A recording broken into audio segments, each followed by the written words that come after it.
Nathan Zegura here at Bank of America Stadium in Charlotte, North Carolina, where the Cleveland Browns are winners in Week 1 for the first time since 2004, 26-24 over the Carolina Panthers, and today will be the day forever remembered as the day that the legend of Cade York began, because with the weight of a franchise, a city, a region, a world on his shoulders, he walked out on this field behind me from 58 yards and hit the game-winning field goal for the Cleveland Browns. And it was an unbelievable moment, an unbelievable kick. And don't forget, York's longest field goal in college was 57, also a game winner, 58 in his debut, and the Browns leave here very, very happy to have that win. Now, there is plenty to clean up, and we'll talk about why this was a game that ended up being much closer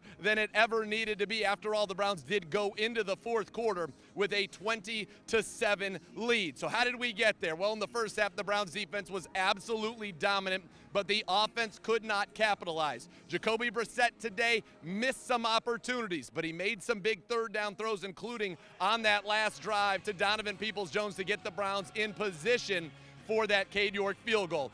The Browns dominated on the ground. That's what you wanted. That's what you got. Nick Chubb over 140 yards on the day. Kareem Hunt gave you 70 total yards. He had a touchdown receiving. That was the Browns' first score of the game, as well as one rushing. And for a while, it really looked like the Browns were in complete control of this game, up 14-0 at one point, but then a blown coverage. And that would be a theme, unfortunately, and that must be cleaned up going forward. But it was a blown coverage that allowed Baker Mayfield to find Ian Thomas after Mayfield had struggled early, throwing an interception to Grant Delpit. He just couldn't get anything going, but that allowed the Panthers to get on the board and make it 14-7. And so another blown coverage would rear its ugly head. I mentioned the Browns up 20-7 going into the fourth quarter. Mayfield, gritty, plucky as he is, we know that, Browns fans, he would run a touchdown in that would get them down to 20-14. The Browns would then get a score, a field goal, make it 23-14. You're feeling good. Fourth quarter, we're up 2 scores. It's fine, right? Only 6 minutes to go.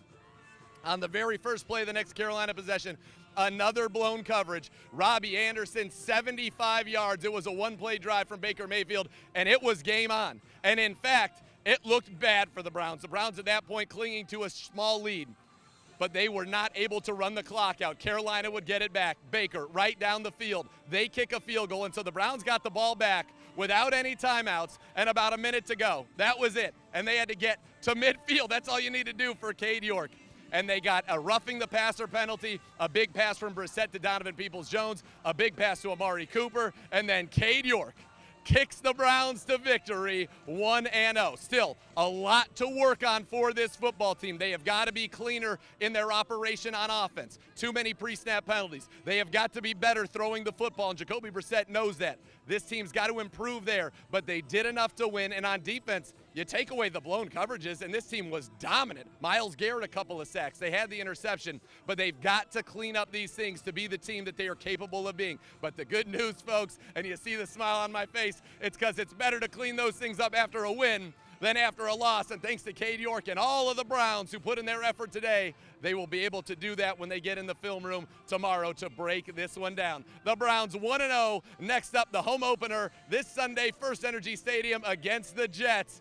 Woo! That felt good, and we're in Flair country, so you got to give a woo. Cade York, take a bow, my friend. Cleveland is your oyster, and the Browns will be back at it. We'll have full coverage for you tomorrow on Browns Daily. Myself, Bo Bishop, and the Huff, Joe Thomas, breaking down a historic, wild, unbelievable Hollywood ending to the Browns season opener 26-24.